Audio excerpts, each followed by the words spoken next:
traction engine enjoyed living in the vicarage orchard. Edward came to see him every day, but sometimes Trevor didn't have enough work to do. "I do like to keep busy all the time," he sighed one day. "And I do like company, especially children's company." "Cheer up," smiled Edward.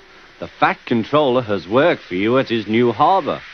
I'm to take you to meet Thomas today." "Ah!" exclaimed Trevor happily. "A harbour! The seaside! Children! That will be lovely!"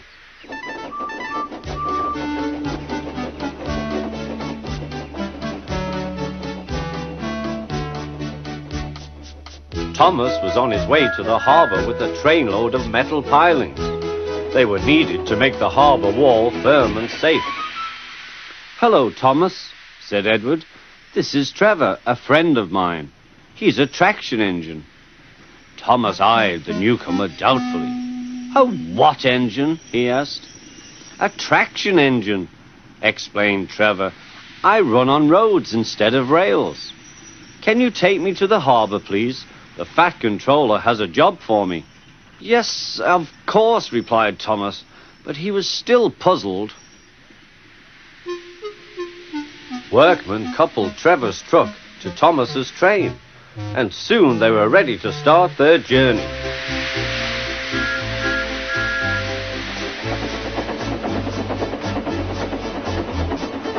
"I'm glad the Fat Controller needs me," called Trevor.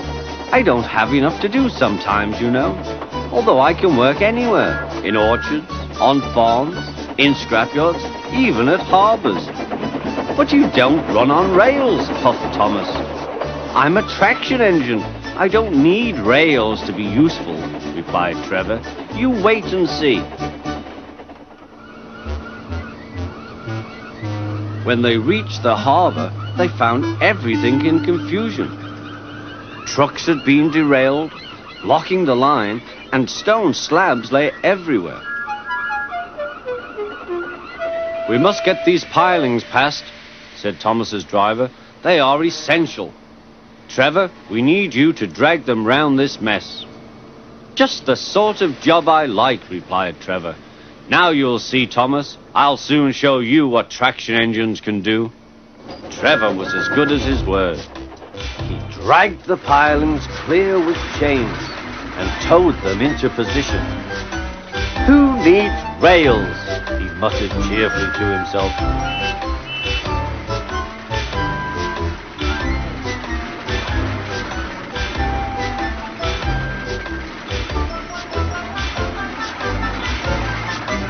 Later, Thomas brought Annie and Clarabelle to visit him.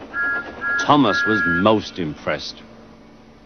"Now I understand how useful a traction engine can be." The coaches were full of children.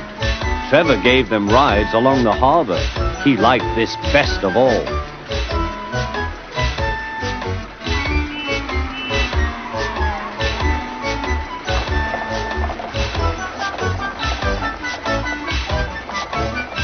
"He's very kind," said Annie.